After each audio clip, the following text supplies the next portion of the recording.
Hi guys, ఈ video అయితే చివరి వరకు చూడండి. నేను చెప్పింది కరెక్టో కాదో మీరు నిర్ణయించుకుని ఆ తర్వాత నచ్చితే ఈ వీడియో లైక్ చేసి సబ్స్క్రైబ్ అయితే చేయడం మర్చిపోకండి.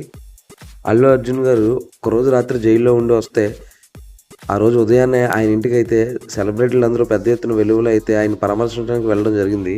ఆ విషయం మనందరికీ తెలిసిందే. ఒక సెలబ్రిటీ ఒకరోజు రాత్రి జైల్లో ఉన్నందుకే ఇంతమంది సెలబ్రిటీలు అయితే ఆయన పరామర్శించడానికి వచ్చారు. మరి అదే చావు బతుకుల మధ్య హాస్పిటల్లో కొట్టుమిట్టాడుతున్న ఒక కామన్ మ్యాన్ కోసం అయితే ఏ ఒక్క సెలబ్రిటీ అయితే అక్కడికి వెళ్ళి పరామర్శించలేదు. దీన్ని బట్టి మనకే అర్థమవుతుంది మన సెలబ్రిటీలు మన కామన్ మ్యాన్స్కి ఎంత వాల్యూ ఇస్తున్నారన్నది.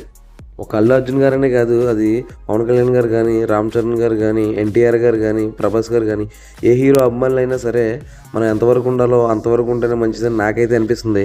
ఎందుకంటే మన హీరోల కోసం మనం అభిమానం అనే ముసుగులో మనం ఉన్నదానికన్నా ఎక్కువ అయితే మనం వాళ్ళని ఊహించుకొని వాళ్ళ కోసం ఏ రేంజ్లో అంటే మామూలుగా కాదు మెంటలెక్కిపోయే రేంజ్కి వెళ్ళిపోయారు. ఒక్కొక్కడు అయితే కొంతమంది అయితే బ్లడ్తో పేర్లు రాయడాలు, తర్వాత పెద్ద పెద్ద బ్యానర్లు కట్టేటప్పుడు చూసుకోకుండా చనిపోవడం, ఇలాంటివన్నీ గతంలో బోల్డ్ జరిగినాయి మనకి.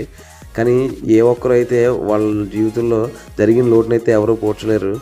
కాబట్టి మనం ఎంత జాగ్రత్తగా ఉంటే మనకు అంత మంచిది. ముందు మనకు ఫ్యామిలీ ఇంపార్టెంట్, ఆ తర్వాత ఏ సినిమా అయినా సరే, ఏ క్రికెటర్ అయినా సరే, ఎవరైనా సరే ఇది అందరూ దృష్టిలో పెట్టుకుంటారని నేనైతే ఆశిస్తున్నాను. ఇండస్ట్రీలో ఒకటి కష్టం వస్తే ఓ సినీ ఇండస్ట్రీ మొత్తం అంతా ఏకమవడం హర్షదాయకం, దాన్నైతే తప్పుపట్టను. కాకపోతే అక్కడ చావు బతుకుల మధ్య ఎవరైతే కొట్టుమిట్టినడుతున్నారో ఆ చిన్న బాబును కూడా ఆ విధంగానే ట్రీట్ చేస్తే నేనైతే రెండు ఒకేలా అనిపించేవి నాకు. మనం నిత్యం అభిమానం చూపించే మన సెలబ్రిటీలు మన కామన్ మ్యాన్ మీద ప్రవర్తించిన తీరును మీరేం ఫీల్ అవుతున్నారో కామెంట్ చేసేయండి. నేను చెప్పింది కరెక్ట్ అనిపిస్తే మాత్రం దయచేసి అయితే సబ్స్క్రైబ్ చేసుకోండి. Movie man. Thank you.